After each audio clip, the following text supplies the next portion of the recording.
Esta semana el Señor traía un versículo y decía que la gloria postrera será mayor que la primera. La gloria postrera será mayor que la primera. Resulta que los babilonios habían destruido el templo de Salomón, que Salomón había construido, y se llevaron en cautividad a los israelitas. Y en medio de ese tiempo, el profeta Jeremías da una palabra. Esto es algo que ya sabemos, ya hemos hablado mucho, que por 70 años Israel estaría en cautiverio. Y cuando pasa el tiempo, vemos que el profeta Daniel empieza a interceder y abre los libros. Y qué importante es conocer la profecía. Qué importante es conocer lo que Dios habla de los tiempos. Porque cuando tú conozcas lo que Dios está hablando sobre los tiempos, es cuando tú vas a poder orar de forma efectiva. Si tú no oras alineado a la voluntad de Dios, entonces tu oración no va a tener efecto. Pero Daniel abrió el libro de Jeremías y dijo 70 años y empezó a contar. El tiempo se cumplió y nosotros seguimos en cautiverio. No nos hemos ajustado a los tiempos de nuestra libertad. Estos cristianos entran a Cristo y no se ajustan a los tiempos de su libertad. Entonces Daniel empieza a clamar, a interceder por Israel y desciende ese ángel y tiene esa visión y tremendo lo que le pasa. Y a partir de la intercesión de Daniel hay algo que se rompe en las atmósferas celestiales, que se rompe en el mundo espiritual. Empiezan a luchar contra ese príncipe de Persia, después venía el príncipe de Grecia y un mover que se empieza a dar. Y cuando el ángel aparece, dice: desde el día en que tus nuevos comenzaron, el Señor escuchó tu clamor y me ha enviado. ¿Cómo está siendo nuestra intercesión? ¿Cómo está siendo nuestra oración? Yo creo que Dios quiere hacernos grandes, porque la gloria de esta casa será mayor que la primera. Amén. Y cuando hablo de la casa, hablo no solo de esta iglesia, hablo de la iglesia en Canarias. Vamos a tocar nuevos niveles de gloria, pero hay que entender. Nabucodonosor escuchó todos los testimonios de Daniel, vio a estos amigos en el horno de fuego. No le quedó otra que declarar en Daniel 4:17. Y qué pena que un pagano como Nabucodonosor haya entendido esos secretos espirituales más de lo que los entendemos nosotros. Porque Nabucodonosor declara y dice: la sentencia, lo que va a ocurrir, lo que se manda, la ley, la sentencia, es por el decreto de los vigilantes. Y por dicho de los santos, la resolución. O sea que el establecer de la sentencia y del decreto es por dicho de los santos. Nosotros nos queremos alinear al decreto de los cielos y de esa forma poder orar para que conozcan. Porque el cumplimiento de los tiempos de Dios tiene propósito, para que conozcan los vivientes que el Altísimo gobierna el reino de los hombres y que a quien Él quiere lo da y constituye sobre Él al más bajo de los hombres.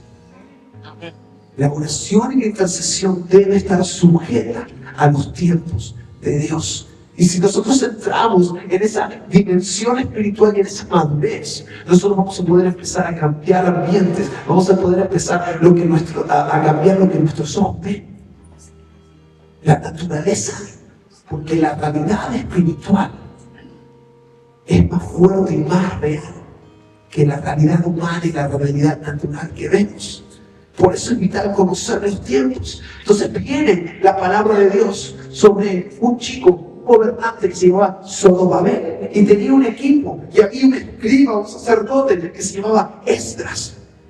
Y el Señor les habla: vuelvan del cautiverio, los tiempos han cumplido, vuelvan a la tierra que les pertenece y construyanme un templo. Oh, el Señor quiere una casa. ¿Qué misión le dio el Señor a estos dos? Pero como siempre, cuando Dios da una visión, Él la acompaña con una palabra que la afirma. Y en Ageo 2:9 podemos leer lo que estábamos hablando. Esta es la palabra que se le dio a Zorobabel y se le dio a Esdras a través del profeta Ageo. La gloria postrera de esta casa será mayor que la primera. Ha dicho Jehová de los ejércitos, y daré paz en este lugar, dice Jehová de los ejércitos. La visión que viene de Dios siempre, siempre, siempre va a estar relacionada con su gloria. Amén.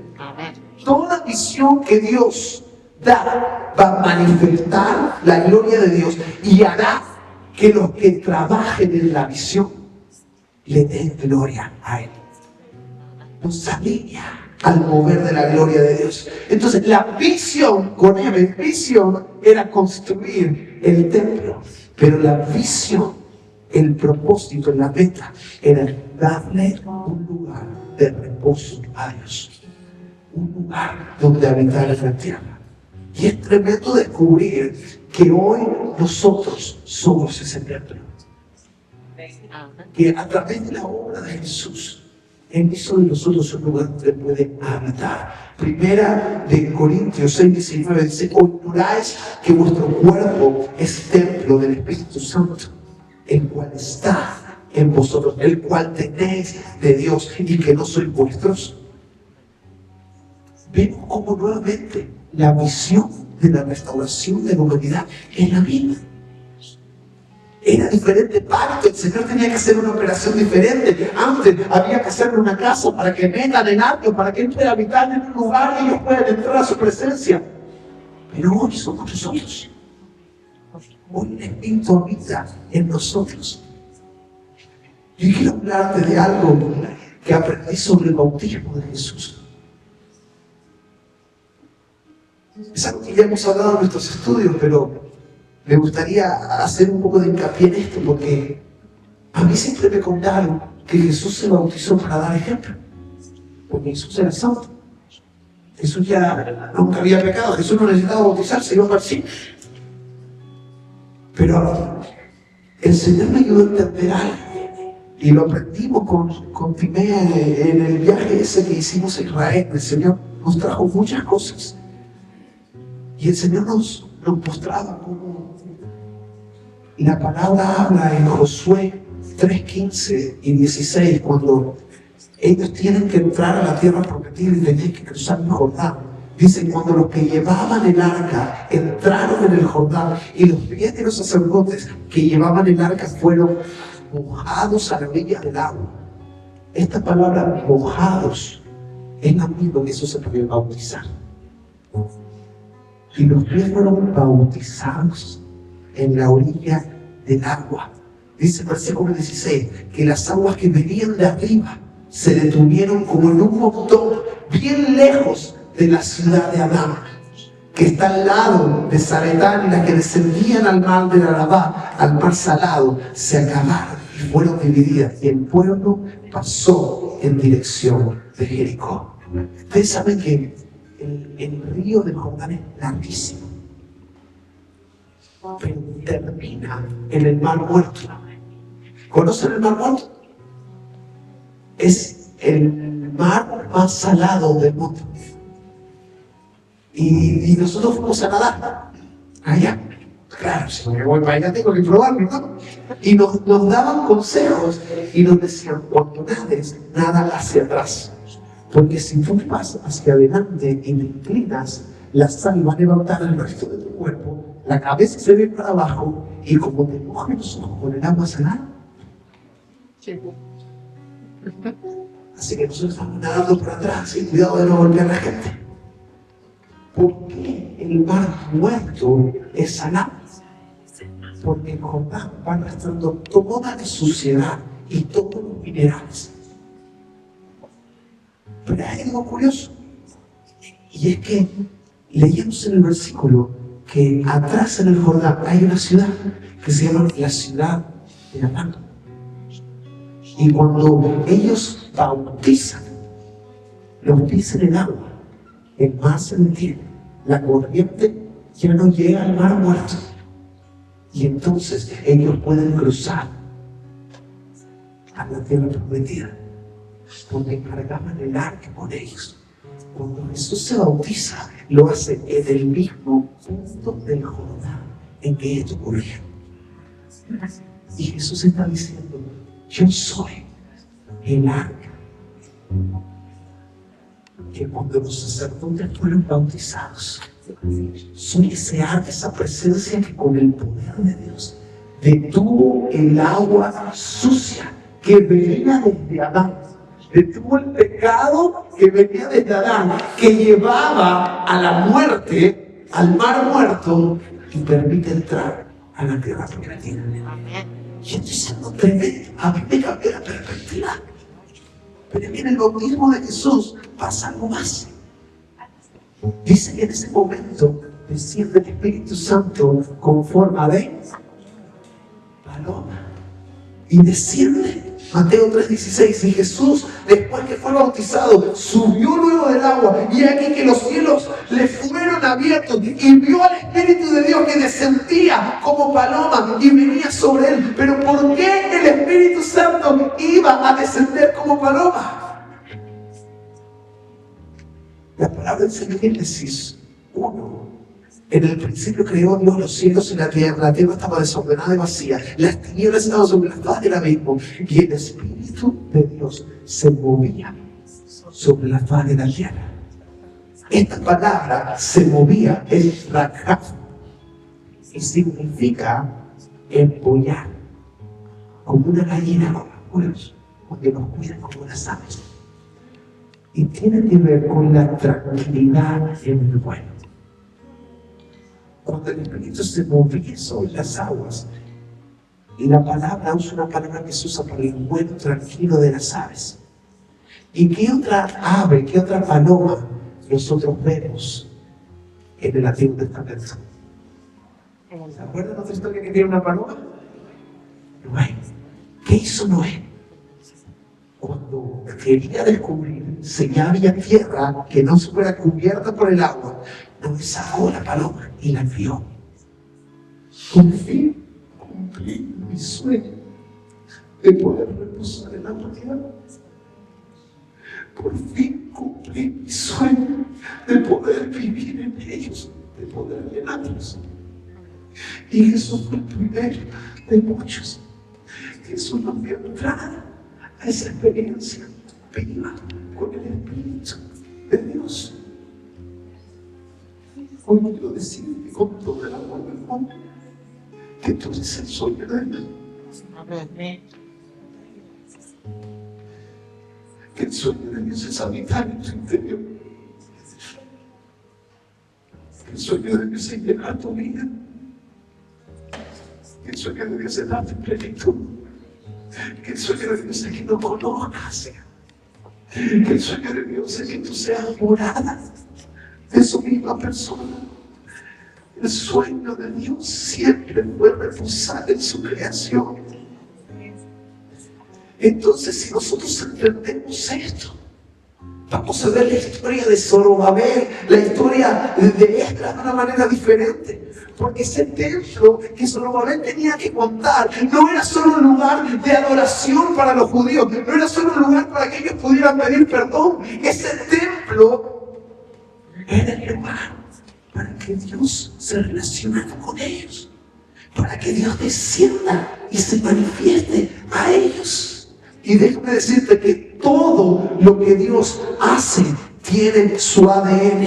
Y el ADN de Dios siempre, siempre, siempre trata de ir a más. Proverbios 4:18 dice: mas la senda de los justos es como la luz de la aurora, que va en aumento hasta que el día es perfecto. Wow. La justicia para la humanidad, el plan justo de Dios desde el principio para toda la humanidad, es ser morada de mi espíritu. Esa es la justicia. Y cuando Jesús llega delante de Juan el Bautista, me tiene que bautizar. ¿Y cómo te voy a bautizar? Si tú eres mayor que yo, tú eres más grande que yo. ¿Cómo voy a ser yo el que te bautice? Mateo 3:15, Jesús le dice, permítelo ahora, porque así con este bautismo conviene que cumplamos toda justicia. La justicia de que el Espíritu more en nosotros. Y esa senda, ese camino de justicia que seguimos, siempre va en aumento. En aumento del conocimiento de Cristo y en aumento de la revelación de la gloria de Dios en nuestra vida. Pero déjame decirte algo. Estos muchachos recibieron una visión, algo nuevo. Para tomar una visión nueva, hay que dejarla vieja. Y esto duele. Porque muchos nos comprometemos con planes, muchos nos comprometemos con otras visiones. Pero cuando el Señor nos llama a una visión nueva, es necesario que yo me desligue de una visión anterior. Cuando estamos atados al pasado, no podemos enderezar nuestro presente para recibir el futuro de Dios. Y hay gente que está atada al pasado, sufre en el presente y está direccionando su futuro a perdición. Te hablo de cristianos, te hablo de gente que ha sufrido a Dios, pero que no dejan ir lo pasado. Entonces en el presente está sufriendo, está triste, se encuentra mal y no sabe qué va a pasar con su futuro. Sabe que va a ir al cielo, pero no tiene ni idea si va a poder cumplir el propósito, si va a poder cumplir la palabra de Dios. Y qué curioso, qué desgraciado es Satanás, que en los momentos de mayor confusión es cuando nos habla más fuerte e intenta desestabilizarnos más. El gran templo de Salomón tuvo no sé cuántos arquitectos ayudando, no sé cuánta gente, madera de Tiro, de Sidón, y esta gente venía con las manos vacías de un cautiverio en Babilonia. Y de repente empiezan a montar los cimientos, haciéndolo lo mejor que pueden con la visión que recibieron. Y dice en Esdras 3:12. Y muchos de los sacerdotes, de los levitas y de los jefes de las casas paternas, ancianos que habían visto la casa primera. ¿No se supone que los sacerdotes, los levitas, los que conocían la ley, tenían que ser la gente madura? Tenía que ser la gente que supiera escuchar la voz del Señor. Viendo echar los cimientos de esta casa, llorando en alta voz. Dice que ellos habían visto la casa primera y la expectativa que tenían de lo nuevo que Dios iba a hacer, de la nueva visión, estaba establecida, estaba cimentada en experiencias del pasado. Y eso pasa muchísimo en la iglesia. Yo amo las campañas evangelísticas en la calle. Pero si el Señor estaba hablando otra cosa, el Señor está hablando otra cosa. Y no podemos llorar las cosas que hemos hecho en el pasado. No podemos llorar la visión del pasado. No podemos vivir lamentándonos. Hay nuevos cimientos, hay una operación nueva que el Padre está haciendo. Y hay muchos entendidos, sacerdotes y levitas, jefes de la casa, que están mirando y están jugando y se dedican a comparar con lo anterior. Y déjame decirte que la obra que Dios quiere hacer es una obra nueva, que no tiene que ver con lo anterior. Y Dios va a restaurar el orden para poder derramar un vino nuevo. Pero si tú no dejas que el orden sea restaurado, si tú no dejas que la visión pasada sea cambiada, sea moldeada según la nueva voluntad de Dios, tú no vas a recibir un vino nuevo en tu vida. Queremos una visión nueva, pero queremos dictarle a Dios cómo tiene que ser. Queremos que el Señor nos llame a construir el templo, pero queremos que sea como el templo de antes. Queremos que el Señor nos llame a evangelizar, pero tenemos que evangelizar a la forma de antes. Queremos que el Señor nos llame a predicar, pero tenemos que predicar como era antes. Queremos que el Señor nos llame a tener comunión, pero queremos que sea como antes. Hay gente que todavía le duele verme en chanta.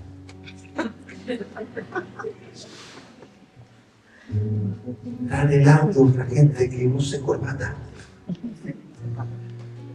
Pues nunca voy a usar corbata en la iglesia. Nunca. Y ya te lo dejo claro. Quizás cuando se casa uno de los jóvenes que llegará aquí, ahí me pongo unas corbatas. Si me lo piden ahí, ¿ves? Sí. ¿Sabes por qué no uso corbata? Porque cuando los endemoniados se manifiestan y buscan agarrar cosas, me van a tirar el poder.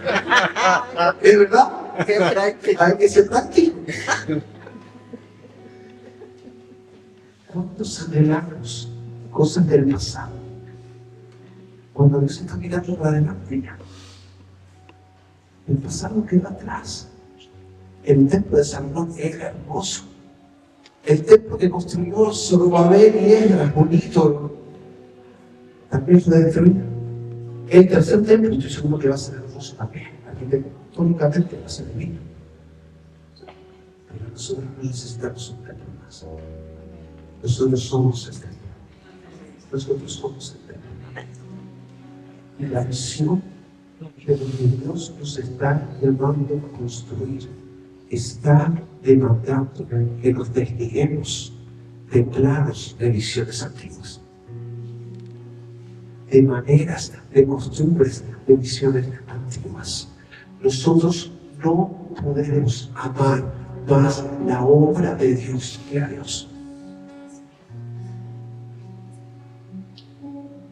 Y esa es profunda lo que acabo de decir. Hay muchos que no conocen al ministerio que al Dios del ministerio. Hay muchos que no conocen el servicio que al Dios del servicio. Y tenemos que tener las prioridades claras. Porque cuando Dios busque establecer cambios en nuestra vida, si nosotros amamos lo pasado, vamos a luchar para resistir. A nadie le parece fácil los cambios. A nadie le resulta fácil cambiar de un día para otro. De hecho, queremos tener tanto cuidado con eso que solemos hacer los cambios poquito a poquito, para que nadie se ofenda, para que nadie diga nada.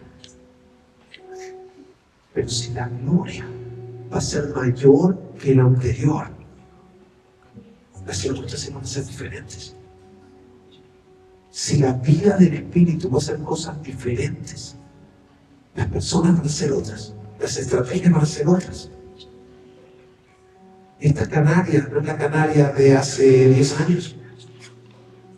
La cosa está cambiando a un ritmo aceleradísimo. Y nosotros queremos seguir haciendo lo mismo. Todavía no entendemos. Le crucifican a los pobres jóvenes por lo que suben a las redes sociales. Si hay alguien ofendible que no mire la página de Instagram de los jóvenes, pues se la juega. Pero están hablando gente. Y los chicos del Instituto B no son tan religiosos, no son tan aburridos.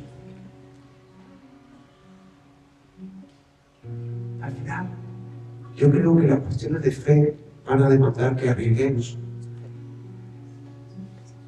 Y hay que dar pasos hacia adelante. Yo no sé exactamente cómo el Señor va a hacer lo que va a hacer. Yo lo que sé es lo que el Señor nos, y hacia dónde el Señor nos llamó a ir. El Señor está hablando de diseño.